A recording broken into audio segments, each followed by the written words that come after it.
your spouse is not your enemy, but you and your spouse have an enemy, and your enemy wants you to think that your spouse is your enemy. If your husband's constantly scared of your emotions, you shouldn't be surprised when he starts shutting down. People's marriages start struggling, and they want to go up to the issues, the cracks in the ceiling, the spouse stuff, sex and headship and submission. Actually, man, you got problems down there at the foundation. Like, you're not being good Christians to each other. Ladies and gentlemen, can I go? Welcome to the last episode of the Song of Solomon series. One. With Jana Howerton. I know. I'm excited to be here. Yeah, that's it. Yeah. Jana, this seemed really fun. Yeah. We're going to talk about fighting. Yeah, I think it'll be great. I think it'll be hopefully helpful to help people through their conflict, and I don't know, they're going to be hopefully better for it. It's going to be amazing. Yeah. It's going to be amazing. So we're going to talk about, heads up for the listeners, we're going to talk about how to fight a marriage and how not to fight. You're right. How to fight clean. Yep.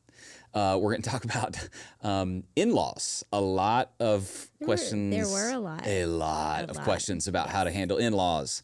We're going to talk about fights about sex and intimacy because there's a lot of questions about that. We're going to talk about the myth of servant leadership that I think can sometimes actually be damaging. Okay. And many other things. Okay. I'm curious, before that, what are you most excited to talk about on the pod? I think just kind of hitting some areas that, just women in conflict and things that we need to be wise. Like, men have their struggles, but women also have our struggles with dealing with conflict and kind of like hitting what those struggles are and what we can do to overcome those. I love it. So. I think it's going to be great. Well, by the way, Jana, our episode on, it was like the week on headship and helper. Week 2. Yeah, week 2 of this series. I think that thing's, isn't it like 110,000 views right now? Over 100K. That's just on YouTube. Wow. It's because of Carlos. He knows what he's doing, man. Many other reasons why. All right, so y'all can help us. The pod, honestly, the pod is growing like crazy right now. It's been awesome.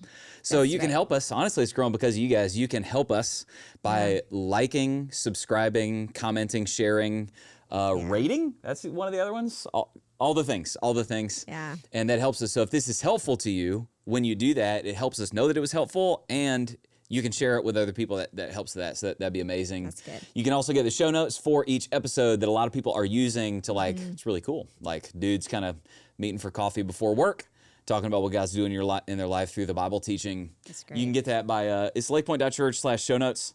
Yeah, or they can they text something? Text notes to 20411. We should have just had you in the pod. Yeah. I'm right here.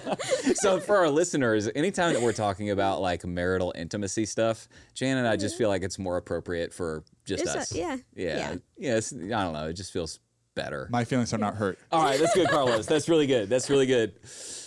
You're like one of the friends in Song of Solomon. Like you leave for this part. You leave for this part. That's great. Awesome. So we're gonna do all that. I also just want to shout this out, man, guys. We have pushing towards 3,500 people signed up for Rooted. Oh, that's so great. I know, man. 10-week discipleship experience starts in a week or so. If somebody's interested in that, they can text the word Rooted to the number 20411, and then 21 days of prayer is culminating in Encounter this Wednesday night. I know. I can't believe it's already here. It's gonna be that amazing. went by fast. Real really fast. fast. Yes. Real fast. Been amazing. And good old Jonathan Pecluda is going to be preaching at Lakepointe. Prayer or worship night. It's going to be amazing. It will. Okay, let's talk about all the things. Okay. So here's where we were. If I'm going to give a quick recap, and then we'll just dive right in. First of all, I think if somebody was going to go, hey, what's one week of this series that would actually help our marriage the most? I'm going to say something like a little blunt. I think a lot of people, everybody wants to talk about sex. It's like, that's where a ton of the questions are about sex and intimacy and stuff. But, and I said this in one of the services, like, honestly, even if you both are absolutely ravenous and you're married and you're in the bedroom for an hour every single day, I'm serious. Why is that funny? Wow. It just sounds like a lot. Sounds like a lot. You still have 24 other hours every day you got to figure out. So actually what would actually improve people's marriages the most are like, let's figure out the intimacy, relational intimacy and conflict thing. Right. And that's actually going to help. So if somebody were to go, what one week of the series would be most helpful? I think it's this one. So it's really interesting. In the book Song of Solomon, what are you going to say? No, you go on. All right. You can jump in whenever you want. Okay. You're smart. In the book Song of Solomon, there's one chapter on the honeymoon. There's 2 chapters on conflict. That says something. That should tell you something. Yeah. Honeymoon's easy. The honeymoon's easy. Conflict, you got to figure out. Yes. Yeah. And, it is kind of interesting in chapter 5, you essentially, for people who didn't hear the message or haven't read it, you essentially have a guy coming home after a long day at work that wants sex. And his wife essentially goes, you got home real late and you missed dinner and I'm real tired. And it starts a fight. The Bible is a very accurate book. Just like that, She needs some of her emotional needs met first. Apparently so. Yeah. Apparently so. Yes. So that's what this is. And then we get this, in chapter 5, there and around, you get this description of this, how this couple handles this conflict. It's going to be really cool. By the way, I do want to do this because it's related to this. Part of this is handling conflict like a man of God for the men. After week 1 of the series on YouTube, you can see this. Somebody did this where they took the Code of a Man of God that I wrote, they published it and mounted it. It looks great. It does look great. Very manly, masculine. I know. Looks really good. There you go. And I know, it looks real good. So we want to give this away. So if somebody wants to comment on YouTube your favorite restaurant to go to as a couple, then we will pick one commenter on YouTube and we'll get in touch with you and send the Code of a Man of God thing. That's great. Yeah, it'll be awesome. I like that.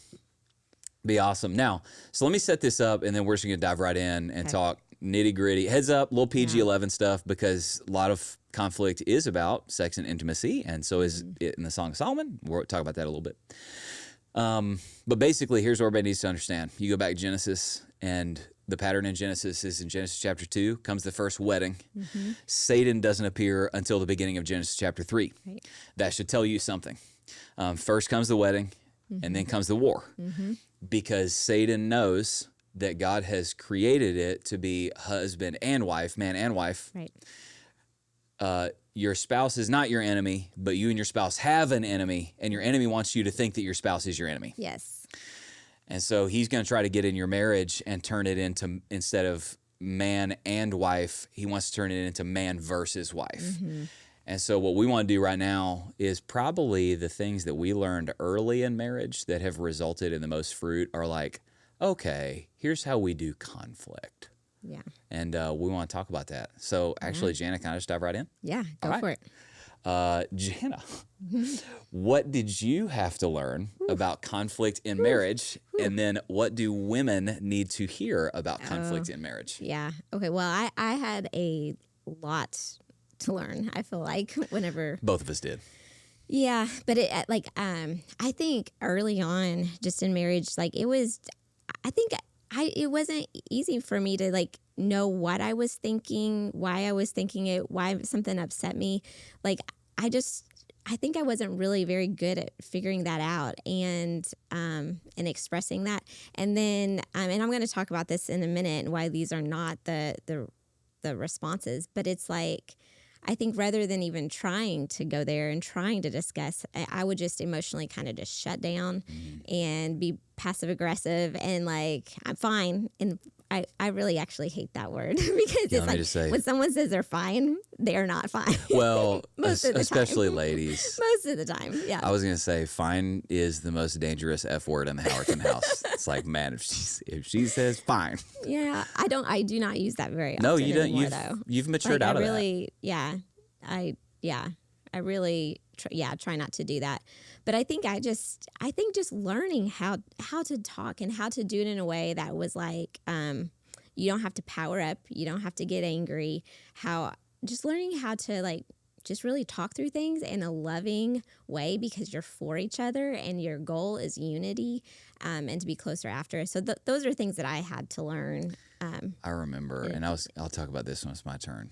But it's like what happens when people get married is like they're merging family models, and there's a lot of like opposite habits. So like I'm a fast processor. And I am not. I am very slow, methodical. I need to really, like, I'm not going to tell you like, oh, I really like that or I love something. If not, I have to think about it because I'm not going to be untruthful about it. I like, do I like that food or whatever? So I have to really think about stuff. So when we were getting in on like discussing stuff, like I can't move quick. I have to think about it and tell you exactly why I think something. You're very, very measured with your words. Very. Jana, honestly, I don't know if I remember you saying something that was not true in our whole marriage. It's just like Jana cannot say something that she hasn't thought about to make sure this is true and it's how I feel. Yeah. Yeah. So anyway, what would happen is I'd like steamroll the conflict, and I'm good at talking and I'm good at argument. Yeah.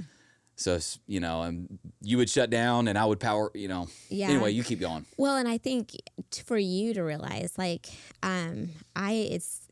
sometimes it's not that I was trying to avoid conflict. I just needed a second to gather my thoughts and to like know what I was thinking. And so sometimes sometimes still I'll need to like, hey, just give me a second. Give me a second. Let me pray through this, process it. And then, this is not a long time. This is not a day. This is not, a week. This is like, okay, let me just go think about this, and then we come back together and are able to talk through something. And so sometimes you just need to gather your thoughts, and there's nothing wrong with that. But the goal is conflict resolution, not to go stir yourself up and to like get in a stew and a tizzy and even more angry. The goal is to find resolution. So if you need a pause like that for a minute, like remember the goal is to seek resolution. That's really good. Yeah. What else that you have learned? Remember, you just keep going the whole way. Yeah. Okay. So I was kind of just going to get on, some kind of thoughts for women, things I commonly hear, and kind of address that. But I just just wanted to like remind us that God didn't create men and women to be enemies, but to work together to cultivate and grow something beautiful. So you already hit on this earlier. And that's just kind of like whenever Satan enters the picture, that's what we start to see happen. So it makes me just think about the scripture about who God brought together, let no one separate. So don't let Satan get a foothold in your marriage, in any area, especially not in like conflict too. So the goal is to always work for unity, always desiring connection. Unity is what matters. So you are on the same team. So you want good fruit to come from this area of conflict. So anytime you enter a conflict, like pray for both of your hearts to soften and for God to help you to be on the same page. So that's what you're not fighting each other. You're fighting to be on the same, you're on the same team already. You want to be on the same side. So don't fight against each other, like fight for each other in those moments and, work to make a resolution. That's it. Like, I'll just interject. Like, I feel like when we'll have, by the way, let me just say this, like, because you have conflict doesn't mean you have a great marriage. In fact, a lot of times you have to have some conflict in order to have a great marriage, because it's kind of like, hey man, which one are you going to choose? And this may be a point of conviction for some people. You may have been tolerating things you should not be tolerating. And actually the thing that you're tolerating and that you're avoiding conflict about, that's the thing that's going to kill your marriage. Yeah. And so a lot of people avoid hard conversations because they're afraid a hard conversation is going to hurt the relationship, when actually, no, avoiding the hard conversation will kill the relationship. Here's your choice. Do you want the pain of surgery or do you want the pain of cancer? A hard conversation, a lot of times, is the pain of surgery. Yeah. Okay, is this going to be a little difficult? Yeah, it is. But we're going to have pointed, clear, temporary pain of some conflict to get this thing out of our marriage that actually is harming our intimacy or my ability to love you well and that kind of thing. So, yes. And I also, just to add to that, is like one thing that we do, and this may not feel comfortable to you, but like I tell you, for the health of your marriage, it is very helpful.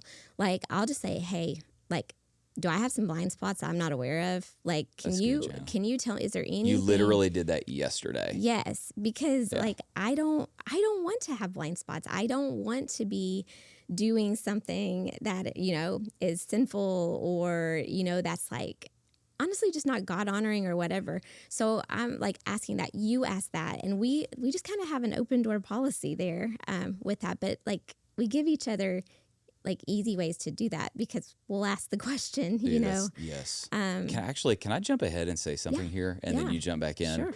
So I do. A lot of people, I think, they want to learn about, man, what's the Bible say about conflict? I think that's wise, but prevention is kind of like the same thing with your physical health. Like you work really, really, really hard on staying healthy so that actually you don't get an illness and have to have not, what would be the other word? Not preventative, but Well, restorative. I don't know.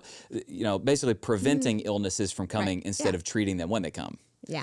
So let me go ahead and I'm going to toss that diagram that I tossed with there. So one thing that Song of Solomon does that I think helps, that you're alluding to, that helps us, honestly, we've got to the point now we don't have a ton of conflict. No. But I think that's because we've gotten good at building a relationship that prevents it. You go ahead. Yes. And I think when we do have conflict, we have learned that, like, hey, we love each other and we're not against each other. All we want is to have a better relationship. And so we're coming at it as, you know, we love each other, we're friends, and we're, you know, it's not with anger and animosity and all of that. Well, and you just use the word. So Song of Solomon 5, it uses that verse about her spouse. She uses the phrase, "You are my lover and you are my friend." So I want, like, for somebody that's listening, think about the nature of relationship.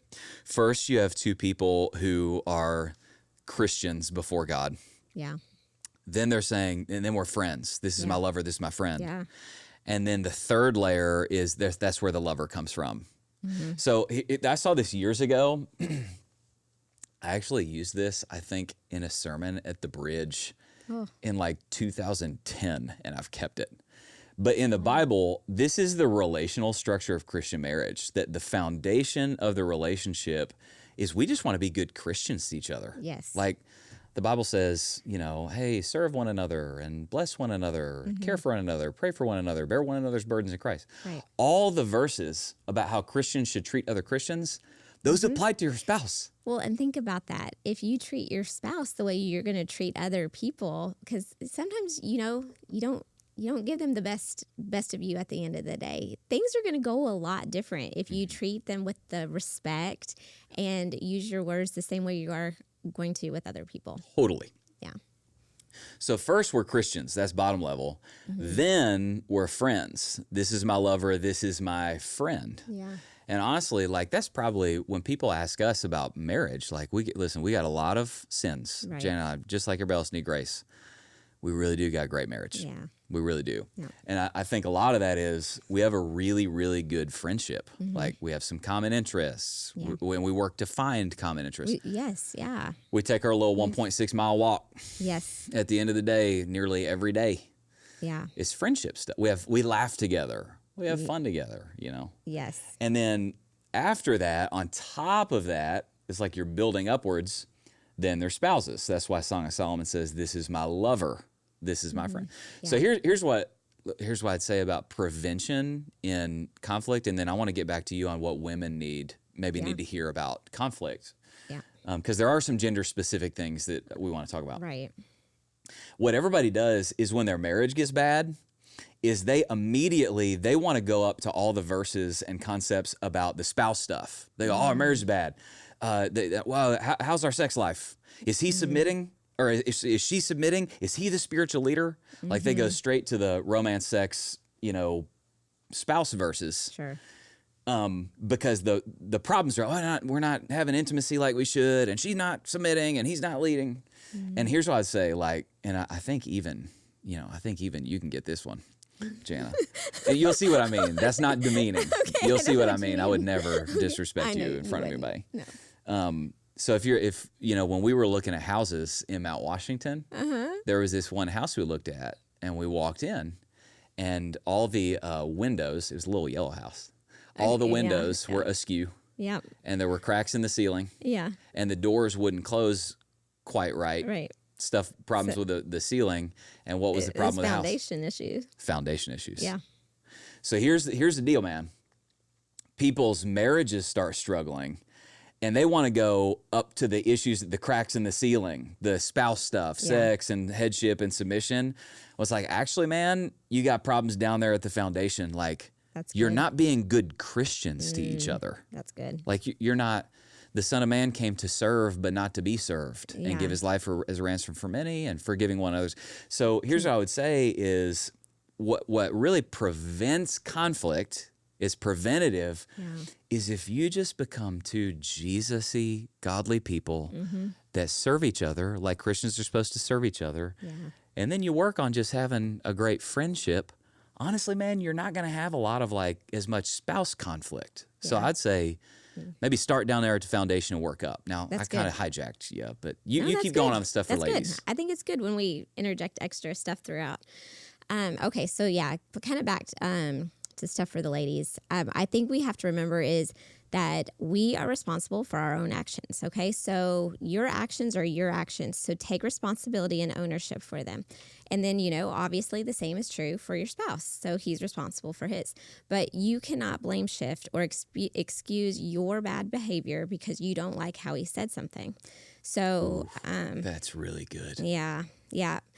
Like, so. Can you give an example of how, you're talking to ladies, how that might manifest? Because one of your pet peeves, I think I'm not allowed to be, is women who take no responsibility for their behavior and they just blame everyone else for why they are the way they are or what they did. Actually, can I kind of get through what I was going to say? Because I think it'll really kind of answer that question. So here are the things that I mean by that. But I'm going to tell you, like, the first thing is, like, you need to learn how to respond in conflict, not react. Okay, so you want to respond but not react. So reaction is like blowing up and anger and all that.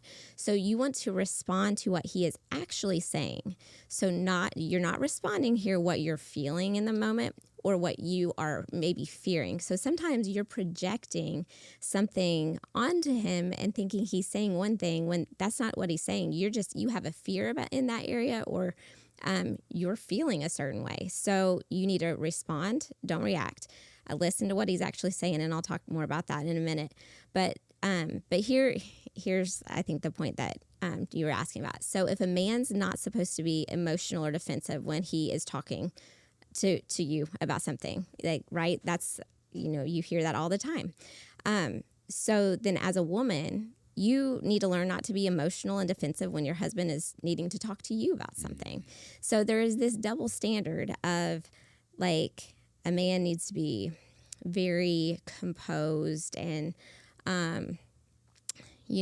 not emotional and defensive, but it's okay for a woman to act however she wants. And that's just not the case. Like, you are both adults and you both need to act like adults. And so you cannot have a double standard. You need to also speak with respect, and you need to be self-controlled.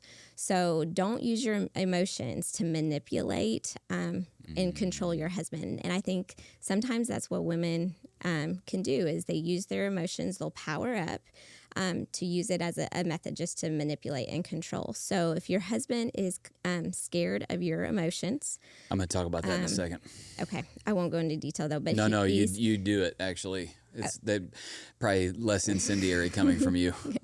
But yeah, if your husband's constantly scared of your emotions, or you are having emotional outbursts, then you shouldn't be surprised when he starts shutting down. Like that, he's going to shut down to that. We did not talk about what each other were going to say in that. Yes, I have. Did you already say that? No, you have that? I was going to get that. So that's good. Well, you should say it again. It's worth repeating. I'll do it from a dude perspective. And you can, what it does to a guy. But it's like your husband should not be afraid of you. He should not. So in conflict, you need to try not to be offended. Like, so that is such like that is like the bait of Satan, right? Offense. He wants you to be baited. He wants you to be offended, because then you're going to get angry, and then honestly, it's going to lead to disunity, right? So try not to be be offended. Just listen. And when your goal is to love one another and you want a good outcome and you're wanting to produce fruit in your marriage, not harm one another. Like the goal is never to hurt one another in conflict. So you should not be coming at conflict with that aim, right? So if you're having a moment where you're disagreeing and you want to make sure you understand where he's coming from, just take a second and say, and I've had to do this, like, hey, okay, I hear you. I do hear what you're saying, but I want to make sure I understand, because sometimes you are like hearing, but you're not really listening. You're not getting to the heart of what is actually being said. So you're upset at him about something he's really not even saying.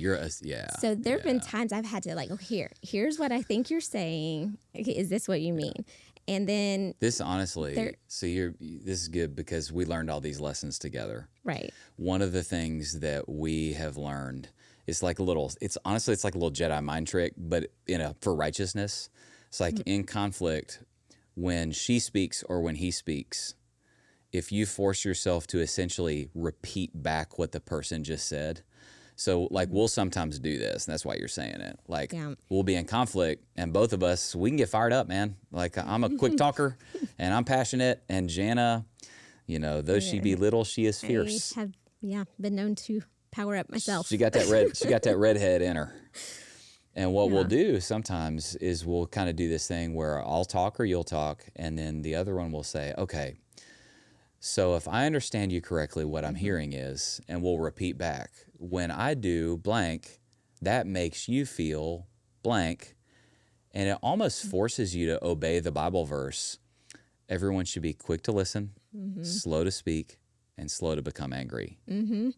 And there are times that we've had to be like, no, that is absolutely not what I'm saying. Yeah. I did not mean that. I don't feel that way. Like, and so I think that's so good to like bring clarity into it, because you can be mad at your spouse for something that they're not saying or feeling at all. Can I just interject this? So what some people will do, and both men and women can do it, is they'll hold the other one emotionally hostage for like, so here's the principle. It's possible to have real feelings based on wrong thinking. That's true, yes. And here's what's not fair. It's not fair for you to force your spouse to respond to the real feelings you have, but that are based on wrong thinking. Yeah. That's not fair, right. Right, yeah, no, that's good. So I was going to kind of shift gears. Yeah, please do. So the other thing, and I mean, I have no idea what you're getting ready to say for the men, so this will be a surprise. But my next thing is, don't shut down or be passive aggressive. So if you're married, or you are, because this is what we're describing here is just conflict in marriage. So you're married, you're an adult, and you need to be an adult and act like an adult in these areas. So as Christians, the book of Ephesians reminds us that we are expected to be growing up in every way, it says, into Christ. So we're growing up in every way. So this is an area we need to grow up. We have to grow up in our communication skills. It's not fair to completely shut down a conversation because you're angry or you say you're fine, but then let everyone know that you're not because you're giving them the cold shoulder. That's right. Won't talk to them. You won't look to them. You're acting mad. So those are not acceptable behaviors. What is acceptable is if, like we talked about earlier, like sometimes I just need a second to like, okay, let me figure out what am I thinking and feeling. I'm going to pray through this. So gather your thoughts, but the goal is to come back and honestly seek unity. Yeah. So let me pause this here real quick, because this is something we've learned. Is the book of Ephesians, it says to not let the sun go down on your anger, do not give the devil a foothold. And I already hit in the sermon, there's a unique connection in the Bible between bitterness and unforgiveness and demonic activity. So I won't go back into that, but that's clearly a thing. What I would say a mistake we made that we learned is my family, everybody in my family, quick processor, very verbal. So all the conflict in the family I grew up in was like, and it would be like, no, we're going to figure this out right now. And And Yeah. Jana was like, No. oh, you know. Yeah. We didn't do that in my family. Yeah, yes. No, yeah, yes. we just didn't talk about it. Shut down, passive aggressive. And then, Wait till it goes away. Get over it later. Yeah. Get over it later. Yeah. So I'm going to talk about the overthrown thing. Yeah. Where it took us a minute. I would misuse the Bible verse about not letting the sun go down in your anger. I'd be like, no, Jana, you can't have a minute. No, because we're supposed to solve this immediately. But what we figured out is sometimes it's like, man, I'm spinning a little bit of my emotion right now. And if I speak right now, I'm not going to speak measured, wise words. So we have a little thing that we'll do. Yeah. Where we'll just, very rare. Yeah. I'd say less than 10 times in our marriage, maybe. What do you think? I don't know. Not a frequent. lot. Where if we get in that spot where it's like either she's not rational or I'm usually the one who feels this way. It's like, dude, I'm not rational right now. We'll just say, hey, I'm overthrown right now. Let me have a minute. And we'll take a break. Yeah. Calm down. Come back. Yeah. Yeah, and it's helpful. It's good to recognize that in yourself, because it's like, even now, like sometimes it's something totally not anything to do with you, but you'll come home and be like, "Are you okay?" And I used to in the past would have just said, "I'm fine," but now I'm just like, I'm just overthrown. Yeah. It's okay. I'm gonna be okay. I'm gonna be okay in just a little bit. I just need a second. That's a word. Essentially, what it means is I'm in my feelings. I'm overstimulated, and I'm not seeing things clearly. Yeah. And I know it. And I think there's a beauty in recognize that, because then you're not going to take those feelings too seriously. Like, hey, this is going to pass. I'm just like, whew, I just need to maybe sit down and take 5 minutes, and I'm going to be better. It's going to be okay. Yeah. Yeah. Things are going to go better. Okay. So I did have a few more things to say. And then I'm going to talk to the guys. Okay. This one is just a little offshoot. It's just find the right time to talk about difficult topics. So often, maybe because of the place you're in, it's just like you just pick a time that's not a great time. Like, okay, he's leaving for work, or he just walks in from work and you're standing at the door and you just can't wait to like pounce on whatever. It's 11:30 p.m. Those are not good times, and you're not at your best. You're not at your best whenever you actually should be sleeping, So it's like finding the right times to talk about difficult topics goes a long way. And then, like, honestly, thinking about it's important to make time for communication as a regular part of your day. Like, you shouldn't be just talking when you have a disagreement. That should not be the only time you're talking with your spouse. Like, so making just time to, like, honestly be good friends, just like, the picture you just showed is like, making that part of your day. You're walking, taking whatever works for you. Walks, date nights, taking a drive, however you enjoy spending time together. Just make communication a regular part of your day together. So that I would say. And then this is like a woman thing. So take his words as face value. Okay. There's usually this is so important. Yeah. There's usually not a hidden message there. Okay. He's not he's not sending you this hidden message. Like, when he compliments you, guess what? He means it. Like, it's like whenever he says, "Oh, I like your hair like that." Let's say you styled it in a different way. That doesn't mean he thinks your hair looks bad every other way you style it. So accept the compliment and be glad that he noticed, right? Like, it's just, he's not giving you a hidden message there. And then don't ask him impossible questions. Okay. And I'm so excited to hear what you're going to say here. Yeah, don't ask questions like, "Do I look fat?" Yeah. Unless you want to know. Yeah, unless you want to know. Because you will literally ask me, Now I'm doing my Amazon try-ons. Well, that's okay. That was one of my points. So it's like, don't ask him the impossible question. Do I look fat, or do I look fat in this? And then be upset with the answer. You ask the question. Like, you can't be upset with that. So if it's not what you wanted to hear. And I do ask this question, but whenever I ask it, I really am looking for an answer, because like sometimes I'll try on an outfit and I'm like, ooh, I don't like the way this makes me look. And so I want confirmation. And sometimes he agrees with me. Let me just say, there's that. a trick to this. Here's the way to say it, though. This is a tip for the husbands. I don't know if do you remember how, what do I say? Do you remember how I say it?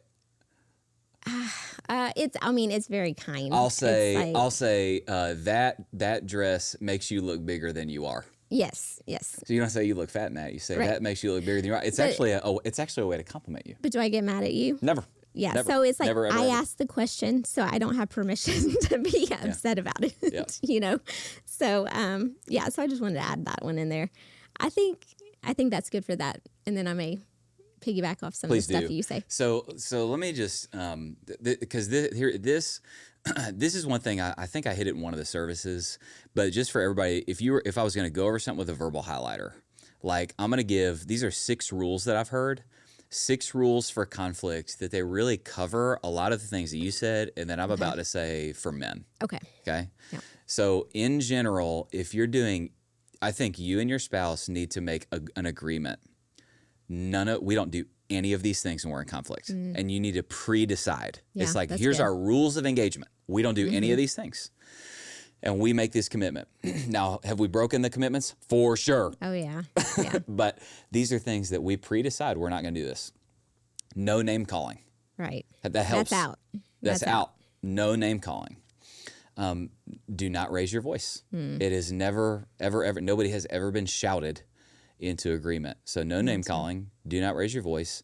We do not get historical. That's Jana's thing of love keeps no record of wrongs. Right.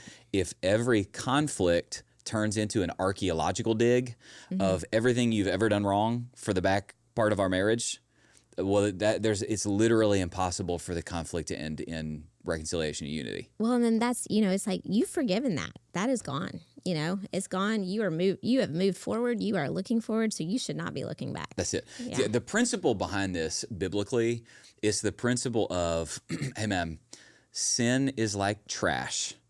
You married a sinner. Both of you are going to sin. Yes. When you sin, it's like you're bringing trash into the house. Repentance and forgiveness are how you take out the trash and make sure that the marriage has the aroma of Christ. Yeah.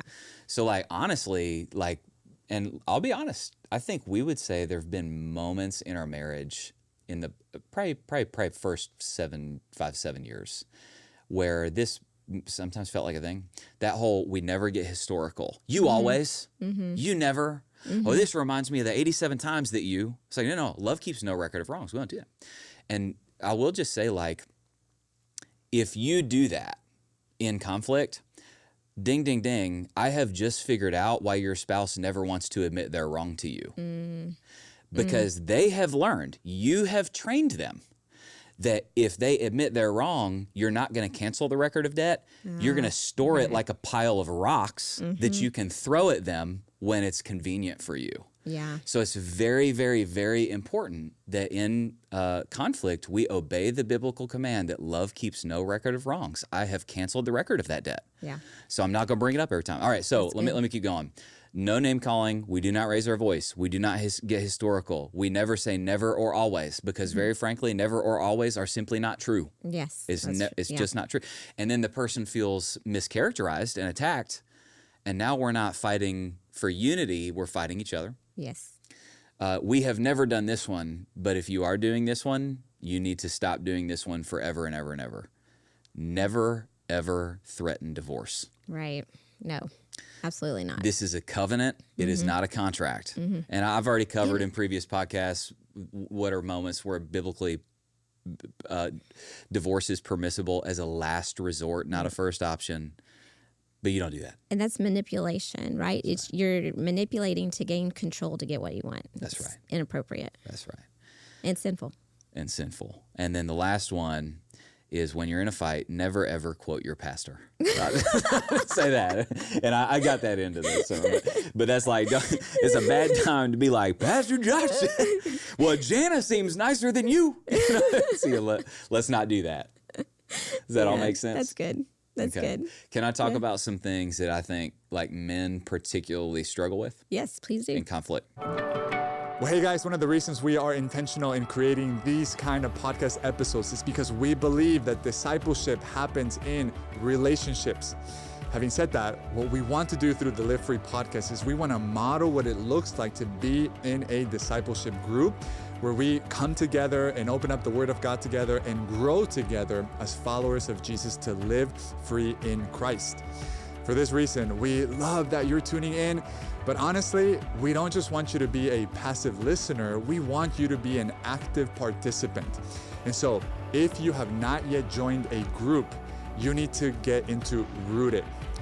Rooted is a 10-week discipleship experience that helps you grow closer to God, build meaningful relationships, and discover the purpose He has for your life.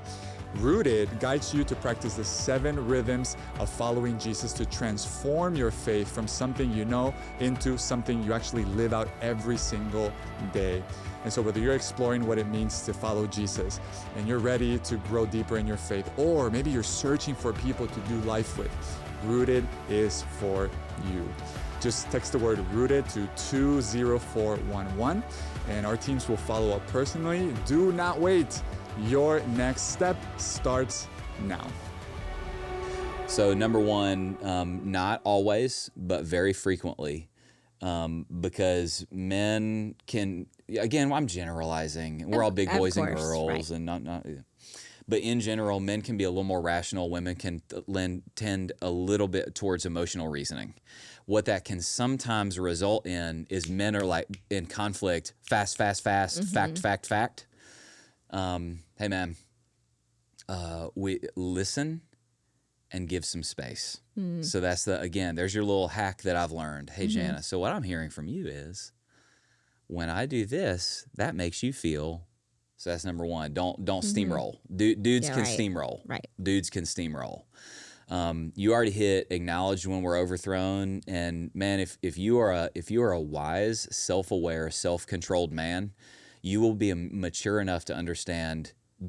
Please don't pretend it's just women who get emotionally overthrown. Like, are you crazy? Like, yes, it may look different sometimes, but men are the exact same way. When you start noticing you're having level 9 reactions to level 2 statements, bro, you're overthrown. Or when you're seeing stuff that's like, bro, that's not even there. Like, you're overthrown. Yeah. Here's what I have learned, and Jan, I'd love for you to speak into this. Am I right? Am I wrong? Would you say it a different way? Okay. What I've learned is that acknowledging your feelings makes way to speak lovingly about the facts. Okay, say that again. Acknowledging your feelings makes way to speak lovingly about the facts. So for instance, you'll be, it's that whole thing of when she's talking feelings, you talk feelings. When she talks facts, you talk facts. Yeah. We'll get in and you're vocalizing how you feel about something. Yeah. Right? Well, I'm trying to bypass it. Like, well, you shouldn't feel that way because of this fact. Right. And hey, let me just say, this is really annoying to me. Some, I think, bad Christian teachers are like, actually, the facts don't matter, and you just need to get unity. That's really stupid, because the Bible says the truth is what's going to set you free. Right. Yeah. We have to deal. It's not her truth and your truth based on her feelings and your feelings. No, we're talking. We need to get to. We are Christians. What is the truth? Right. Okay. But what I will say is, like, for men, if you'll take time to acknowledge and in some ways validate her feeling. Hey, what I'm hearing from you is, when I do X, that's making you feel. It sort of starts to pull the emotion out, or at least begins to lessen it, because the person feels loved and understood. They kind of feel like you're on their side now. Well, and you feel known. Like, it's kind of like there's an understanding. You're seeking to understand. Well, okay, this is what makes you feel this way, or why your response was that. Like, there's a deeper understanding there. This is simply the in-game application of 1 Peter 3. Husbands, live with your wives in an understanding way. So in conflict, if you get to that spot where it's like, okay, I disagree on the facts, I'm going to get to that later. First, man, it sounds like that made you feel X when I did Y. It lowers it, and then it starts to feel like, oh, now we're working together against the issue and the division instead of we're working against each other. Agree? Yeah, agree. All right. I hit in the sermon that there's a dude named John, I think it's John Gottman, that he studied these couples and for 13, 16 years, something like that. And this guy, this was crazy. He can literally watch a couple do conflict for 5 minutes and predict with a 92% accuracy if their relationship is going to make it. Wow. Because there are 4 things that he's like, he called them, and I hit this a little bit in the message, that he called them the 4 horsemen of conflict. Okay. One of them is stonewalling. That's like, I'm going to shut down. I'm going to do this silent treatment. Okay. I'm going to go off in my corner and just ignore you. Men do 85% of stonewalling. Okay. So 85. Now it's interesting. In our marriage, that's not me. Yeah. But in general, men. So, and let me just like call this out, because when men are doing that, a lot of times what's happening is, essentially it's a form of, I'm going to punish you. Yeah. If I just withdraw and act like I don't care about you and I don't care about your anger, that it creates anxiety, loneliness, and fear in her. And you're going, I'm going to punish you by taking away the thing that you need the most right now to feel close to me. So I will say this. Now, men can't do that. Like, bro, you can't do that. Like, be a man. Men of God live by their commitments and their convictions, not by their feelings and their desires. Right. Okay, well, I committed to be one flesh with you. So I'm going to stay in this thing. We're going to get this thing taken care of. So that's what men need to do. Now, we'll say this, and Jana, you mentioned this earlier. When we used to do, and this, a lot of people don't like it when I say this. When we used to do premarital counseling, what I would always tell young men is almost all young men walk into marriage scared of their wife's emotions. And if you do not conquer, if a young man doesn't conquer your fear of her emotions, then her emotions are going to dominate the house instead of your leadership. This is like this is a thing, okay? Yeah. So what will happen is, and this ties into what I call it the myth of servant leadership. Like there's a lot of Christian men that radically misuse the phrase servant leadership, and it gets manipulated to where actually what they're doing is they just coddle and agree with and fan into flame any emotion that their wife has.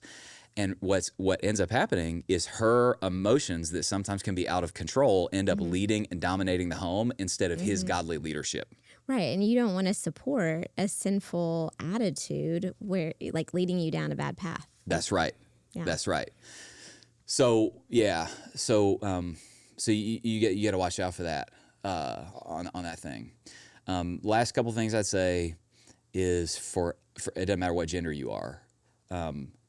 Forgiveness and reconciliation need to be like as immediate as possible. Yes. So we dropped this real quick on one of the previous podcasts, but we had this little book we read, First Year of Marriage, about marriage, changed our marriage. Yeah. And there was a little thing they put in that book that we have used, I think only once or twice, but it's like, if we're in a public setting and one of us realizes that we said something that offended the other person, we'll make eye contact. And I remember a couple times in Mount Washington where it's a little nonverbal signal in a public setting to make sure that an apology and forgiveness happens immediately without a word. Yeah. And I'm going to do it to you right now.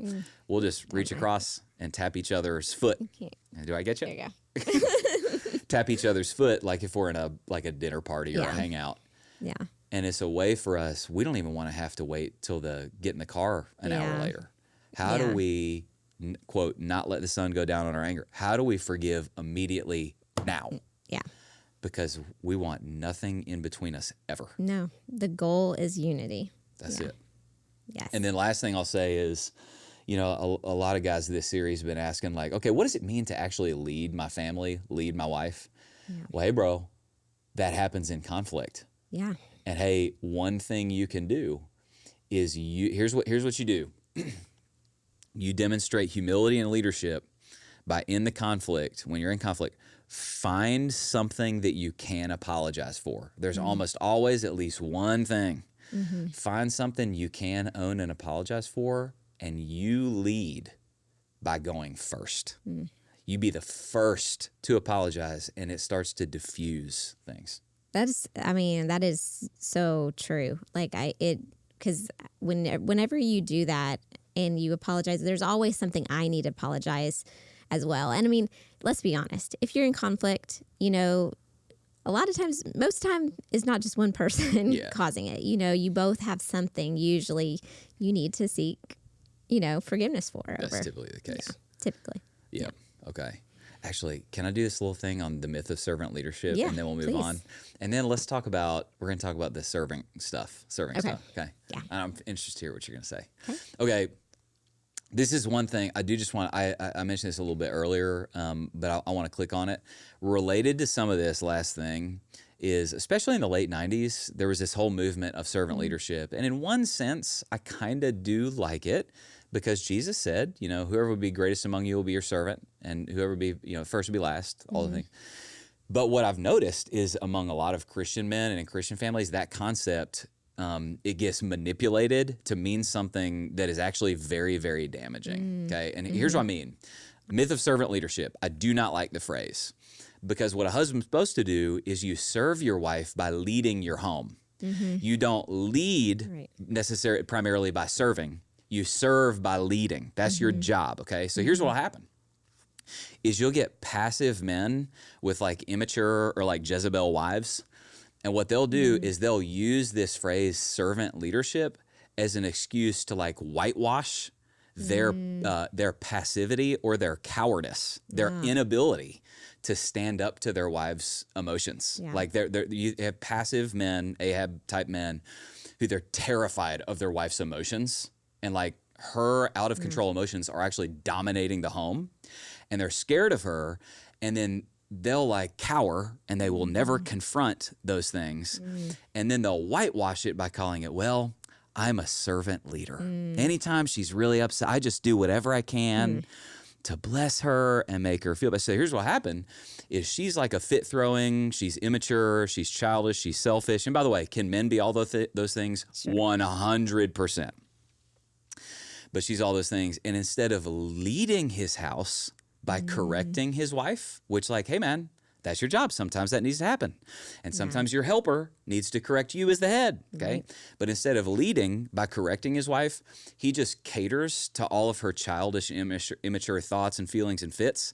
And then he caves on everything and he calls it servant leadership. I'm just a servant leader, okay? So, man, I'll just say something that's like super, super un-PC, but like, yes, there are some times where it's a husband's job as the loving head of his home to like check his wife's emotions when she, her emotions are, maybe she's overthrown, and he needs to come alongside of her and help her think a little more rationally. And sometimes she needs to do that for him, by the way. Sure.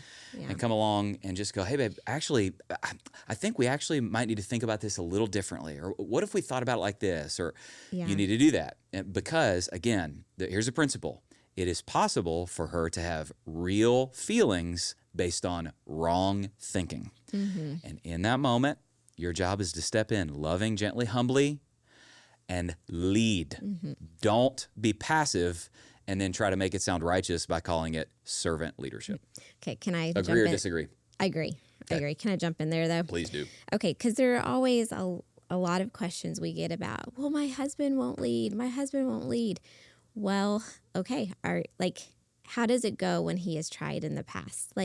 You're in this situation. He's trying to lead. He's, you're saying you want to be led, but then it so happens you want to be led until he has to talk to you about your behavior, and then all of a sudden, you don't want to hear it. So no, he's not going to lead you if every time he tries, you jump down his throat and yell at him about it. Yeah, he's going to stop. Yeah, yeah. Okay, let's transition, and then we can try to start wrap it up here. Okay. So we received, Carlos, didn't we get like almost 250 questions for this one? This was the most questions we got out of all weeks. Yeah. More than any week. It's Right. insane. Jan and I, on one of our walks, we started noticing a theme in what no one asks. So I just want to point this out. No one is asking questions about how they can better serve their spouse. Yeah. So I'll just, let me verbally highlight something I touched on in the message. A great marriage is two people who are walking into the relationship going, how can I outserve you? So it's kind of that thing, and I'll just remind, and then we want to dive a little deeper. You're going to have one of three types of marriages. If you have two takers, your marriage is going to feel like a battle. Right. I'm trying to get this, you're trying to get that. The book of James says, what causes fights and quarrels among you? You want something and you don't get it. If you have two people who are like, I'm trying to get what I want, doesn't matter what you want, I'm trying to get that, your marriage is going to feel like a battle. If you have a giver and a taker, the marriage, honestly, is going to feel like abuse, where it's like, I always get taken advantage of. She overfunctions and he underfunctions, and she always kind of gives and he always takes. It's going to feel like abuse. Yeah. But then when you get two people who walk in going, I'm a giver and she's a giver, honestly, it just feels like a blessing. It does. Yeah. So like I think if Jan and I were going to boil the biblical teaching on this down, in 250 questions, everybody's asking questions about sex. And I get it, man. That's great, because that's fun when you're married. Okay. But honestly, if you really want to improve your marriage, maybe like it's not sex that you need to improve the most, maybe a servanthood that you need to improve the most. Yeah. And heads up, can I say this? When you improve the servanthood, the sex improves too. It does. Yeah. Okay. So what we want to do is like, honestly, the questions that we're getting, we're realizing like, bro, it's rough out there. They were, some that were very heartbreaking. Like it, so we just get the sense, man, a lot of selfish taker and taker marriages. So here's what we want to do. We just want to give like a behind the scenes nitty gritty and maybe a little PG-13 stuff even too here, because people need to understand how it works. Like let's give examples of what it looks like when you got two givers. By the way, we're going to give examples of how Jana serves me.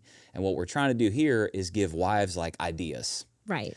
And then Jana's going to give some ways that I serve Jana to give our dudes some ideas. We are not acting like we're Jesus. No. We got this figured out. And it's going to look different for your family. And that's why you're supposed to be students of one another and figure out what works for you to serve and pour into your spouse. Because it will look different. There's going to be things that are more helpful to you than they would be tests. But one thing we've noticed over the past few weeks is like everybody asks us for examples. So we're just giving you examples from our life, and you do what you need to. Maybe God, as we're doing this, he's going to start to give you ideas. Right. And then just trust me, man. Like every single one, just trust me. If you improve the servanthood, you're going to improve everything else, including the bedroom, because that's what everybody asks questions about. So, Jana, why don't you start? And I have no idea what you're going to say. Yeah. Okay. Like just ways that you serve me. Yep. Yeah. Let's give some ideas, and then I'll do the ladies. You work hard and you take care of our family. You're always checking in on me, especially on your way home. Is there anything you need from me? Is there anything you need me to pick up for you or do on my way home that would bless you? You're emotionally consistent. So that's a huge blessing. It produces stability in our home. We always know who's going to walk through the door, and you're just very emotionally consistent. You honor me in front of other people, and then you correct the kids if they're giving me attitude or grief about something. I do that. Hey, man, you don't talk to my wife like that. Yeah, I appreciate that. Yeah. I like it a lot. You lead our family well. You are present. You decline doing things outside of Lakepointe, just so you can be present in our home. You are present in our home. You focus on our church body. You focus on our marriage. You focus on our family. So you lead us well, and I love that. When I have too much on my plate, usually you notice it before I do, because I just want to try to do it all. But you help me figure out what needs to go in this season, because every season you can handle different things and new things get put on your plate. So you're really good about helping me sift through what's most important for the Howerton family in this season. You can tell me, you always tell me when it's been too long since I've had time with friend. You notice when I need friend time, and then you make sure that I go have that time. Can I just point something out? Yeah. Like, even with that example, what you're going to notice, and again, we don't always get this right. I'm just giving an example. So notice this, the quote unquote struggle we have is you are working too hard and passing up time with your friends because you're trying to serve our house and me. And then I'm coming to you, and our quote unquote fight is, nope, quit working hard and go spend time with your friends because I want to serve you. So just notice, here's where you know you're winning. You're winning when the disagreements are about, I'm trying to serve you. No, I'm trying to serve you. That's when you're winning. Yeah. So keep going. That's good. You write me notes and you hide them for me to find later. I like those. Sometimes inappropriate ones. It's fun. I like it. That's great. You are open in conversations. There's nothing we can't or don't talk about. We talk about everything. You're very open and honest. I love that. And you're romantic, and you keep things fun and exciting, and you make me feel known and loved. That's great. Good. It's very easy. This is fun. I made a little list. I like it. But these are and these are things people might not think about. But again, the goal is, man, ask God as we're going through this list, man, give me some ideas, some ways that I could serve my spouse in a new way. And you just watch what happens. It's going to change everything. So number one, you respect me. You speak very highly of me, about me, in front of me, and when I'm not present. So I don't have a feminist Jezebel wife where there's a power struggle in our home. Like honestly, I think this would surprise people. Like, if I were to try to not lead our home and not be the head of our home, it would be Jana saying, no, that's your job.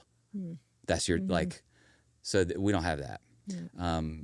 You honor me in front of the kids. You'll say things like, man, guys, Dad works so hard. Or if we get to do something special or take a trip, you'll go out of your way. Like, hey, Dad made some extra money for us to be able to do this. And you'll honor me.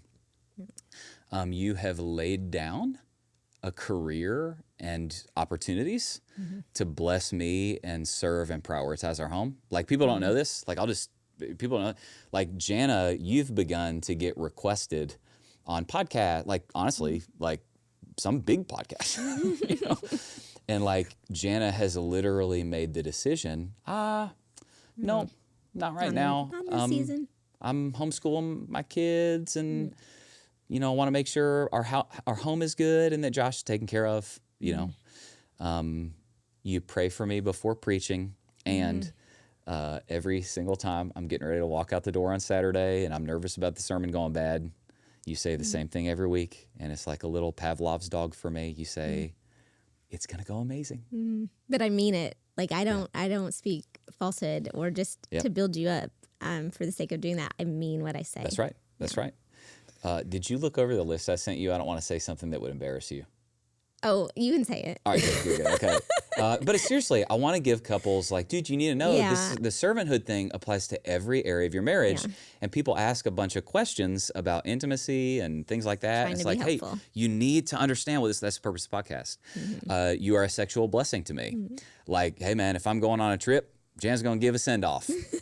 If there's a big meeting coming up, Jan's gonna be like, we're gonna make sure, that all that. You have all the confidence. Yeah, that's right. All the confidence. You are not passive in the bedroom. I don't need to go in it, but it's like, not pillow princess. Just sort of just lays there. So it feels weird, but I've never heard of that expression. Well, somebody put it in one of the things, and I was like, what's that mean? And I grokked it. Oh, gotcha. That's what that means. Okay.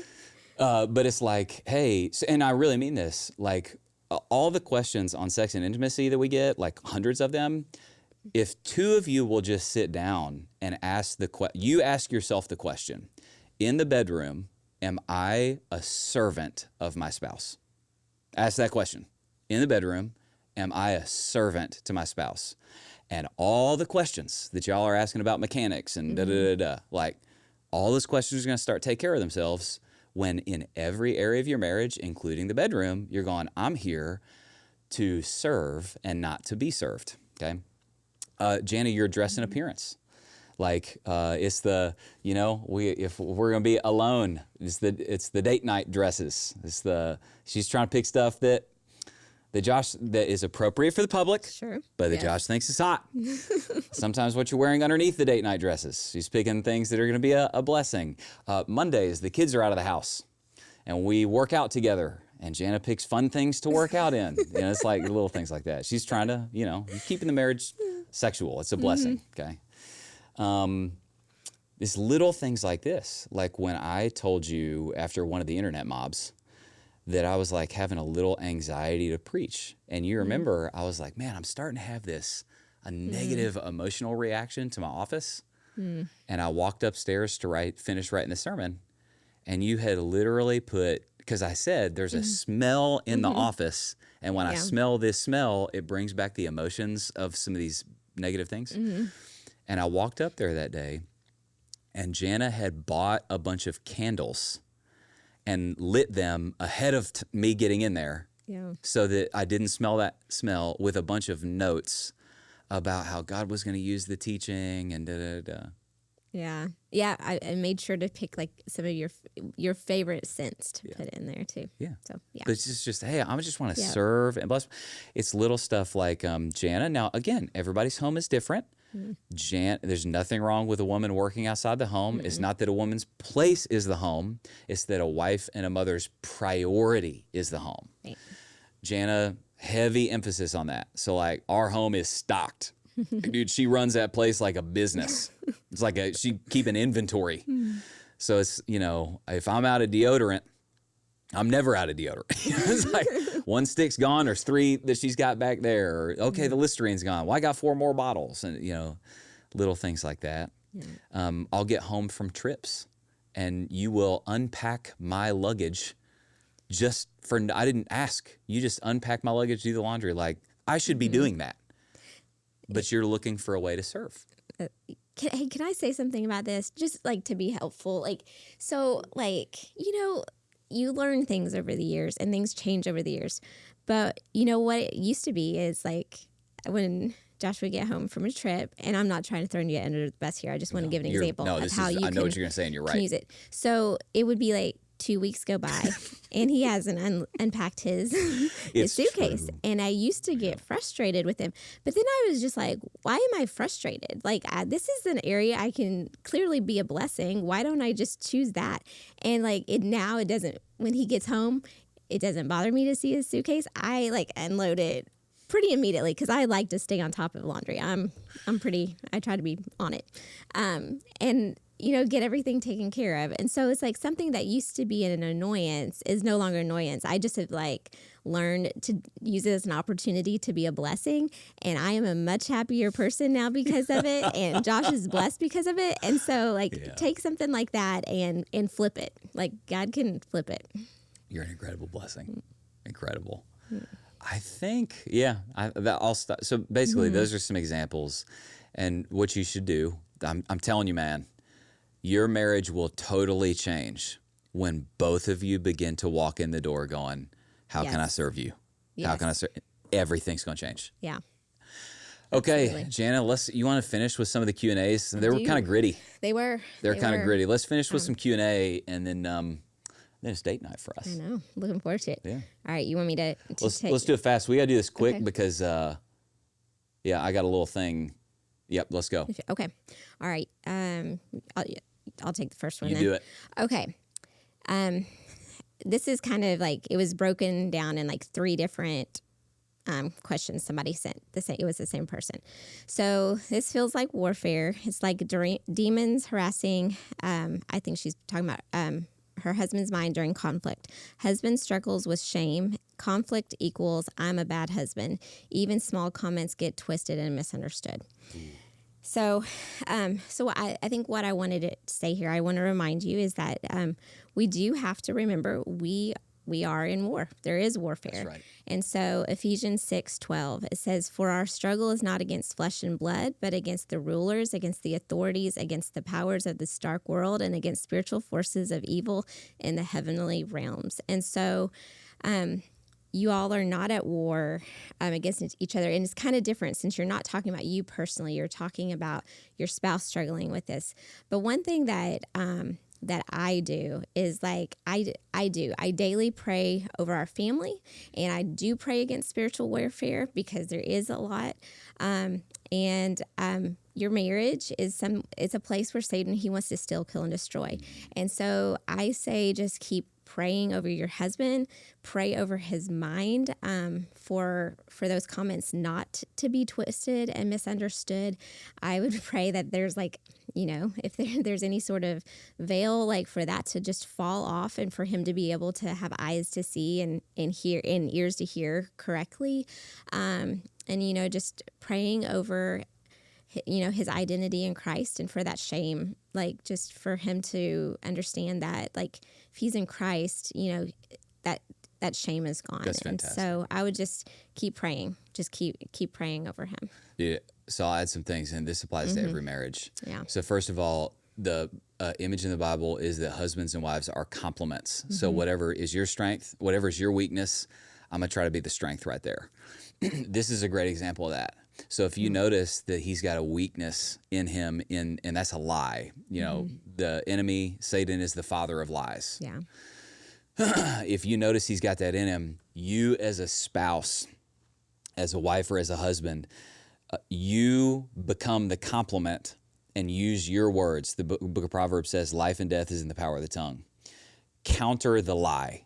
Figure out what the lie is in his heart and speak the exact opposite over him constantly. Yeah. So if he thinks he's a bad husband or a bad man, you decide, I'm going to be the person that says I'm going to shower him with you're an amazing, choose the moments when he's not in conflict. Yeah. When he's not even verbalizing that this is a struggle, and build him up outside of it. You're an amazing, catch him doing something right. You're an amazing husband. Yes. You're an honorable man. And what you're going to notice is the encouragement in the mouth of a wife is strong in the heart of a husband. Yeah. The other thing I will say, to go a layer deeper on this, is the Bible uses the word strongholds. Sometimes things do become strongholds.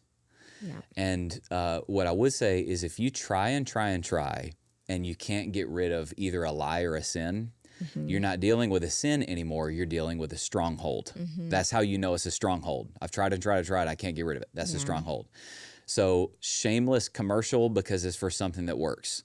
The 10-week discipleship experience for Rooted, in my opinion, the two most powerful weeks are the prayer week and the strongholds week. Yes. That strongholds week is stinking a nuclear bomb of grace. Yes. So you need to get in, every single Christian needs to do Rooted at least once in their life. At Lakepointe, you can get into that by texting the word Rooted to the number 20411.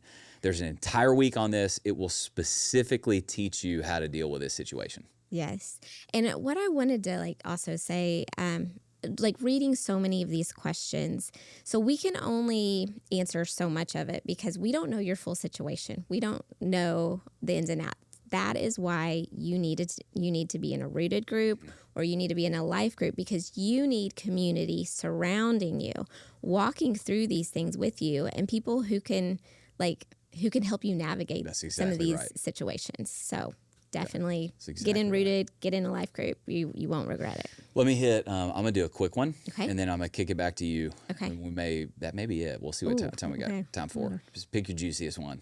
Okay. The number of questions that were about in-laws was stupid. So first of all, just know, and y'all, later you can pick any question about in-laws. There was I felt like 100 of them. There were a lot, and there were a lot last week and the week before. Yeah, too. So first of all, just know there are 4 things that in your marriage, according to both our experience and data, you're going to fight about the most. It's going to be faith, money, in-laws, sex, and parenting. Actually, that's 5. Faith, money, in-laws, sex, and parenting. Let me do a little theology on this because, honestly, the stuff on in-laws that was not good. So here's the deal, man. What everybody needs to understand, let's go back to Genesis. We have a theology of how we should and should not treat our in-laws. The book of Genesis says what happens when you get married is a man shall what? A man shall leave. Who? Leave his father and mother. And let me just highlight this. I'm going to highlight one specific word because this is what a lot of the questions are about. He's going to leave his father and his mother. Because a lot of the questions were specifically about mom-in-law. So first of all, the mom-in-laws that are listening, let's do a good job of understanding what our role is and is not. So let me just say it. What Genesis says is when somebody gets married, they just left their parents. They left that family. They started their own family. And now the rules are different. And hey, in-laws, you have to understand your job as a godly in-law, as a godly parent, has just changed. And you need to repent your way into that.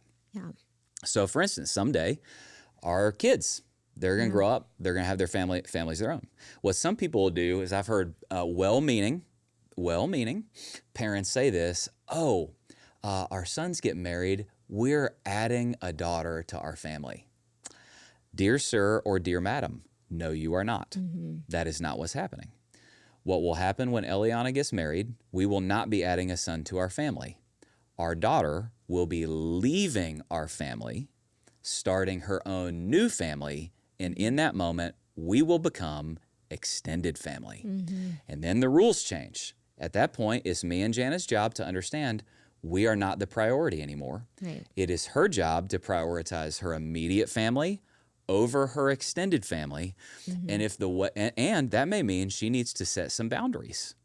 Hey, mother-in-laws and father-in-laws, unsolicited advice, that's a great way to lose. Don't do any of it. We've had wise people. Hey, wisdom from us, advice from us, that's going to be a one-way door. We'll give it if you ask for it, but you're going to have to walk through that door. Otherwise, we're going to keep our mouth shut. That's good. Things like that. Women are by nature territorial. That's just how God created women. And when mom-in-law starts trying to do things that are actually mom's job or wife's job, well, she's not going to like that. And so a lot of the questions surrounded this is a ton of the questions surrounded mom-in-law is getting up in the family business and the wife's husband will not deal with it and he will not set a boundary. And what I would say is, hey, bro, get in there. That's your job. You deal with your parents. And in general, you deal with your parents, let her deal with her parents. In general, as best as that can work. But your job is you got to be able to get in there and set a clear boundary because, hey, buddy, you just started your own family and you need to set the correct boundaries to prioritize your immediate family over your parents who just became your extended family. So that's some general guidelines. Anything you would add, subtract, or? No, I think that's good. Okay. All right, let's do another one. Okay. I'm going to pick this one. How to navigate nitpicking from a husband. Okay. So let me talk to the husband. Quit doing that, man. Yeah. Hummingbird, not buzzard. Yeah. But I do want, again, I know nothing about the situation. I don't know what's going on, but I do want to point out one thing that can happen sometimes. Now, not always. Maybe this is definitely, it is an issue of nitpicking and it needs to come to an end. But ask yourself, is he nitpicking or is he just asking you a question or needing you to do something that it does fall to you to do? Because I think sometimes, especially if you're really busy or maybe in a season with little kids, he's just I don't know, I need clean underwear. Hey, we haven't had food in the refrigerator for a few days. Hey, can you go grocery shop? I don't know what the issue is here, but I have seen that happen and play out to where the husband just has realistic questions and honestly even expectations of things that do need to be happening that you have kind of dropped the ball with.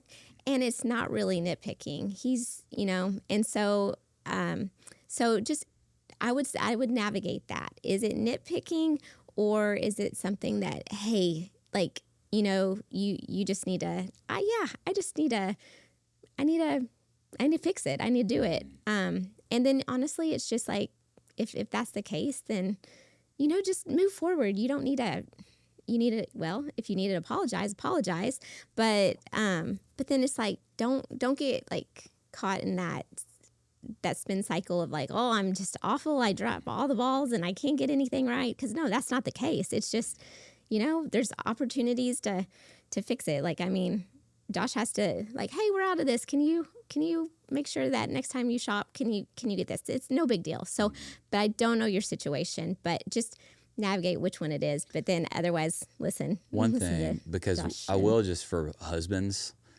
watch out for this, because in general, I feel like women have more sensitive consciences than men. Mm-hmm. In general. Yeah.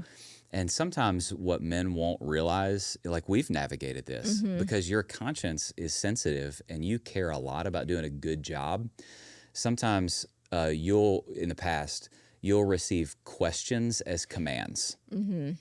And we've had to talk about, oh, hey, babe, actually, that wasn't a command. Yeah. That was just a question. But if you receive a question as a command, it honestly can be frustrating because you feel like you're just getting picked and bossed around all the time. But just make sure we don't receive questions as commands. Right. Yeah. And don't be an a-hole and ask questions in ways that are derogatory. Right. And right.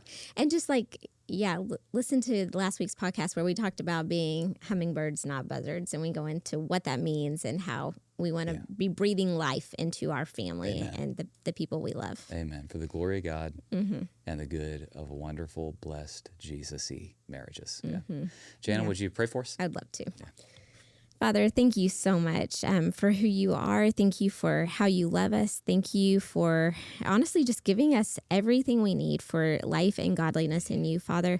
There's nothing that we can't gain from you, nothing we can't get. You give us what we need and when we need it, Father. So I pray that if there are any questions that we weren't able to get to, Father, I just pray, Father, that you will give each person wisdom as they seek you, give them revelation, and just give them a desire for unity in their marriage and to love one another and to walk in humility before each other. Father, I just pray that you will bring so much fruit into each marriage. And I pray that each one of the marriages of our people, I just pray that they will love you and just be an example of Christ loving the church for all others to see, Father. So I just pray that you'll continue the work you've started in us. Help us each to learn to be better spouses and do it all for your glory. In Jesus' name, amen. Amen.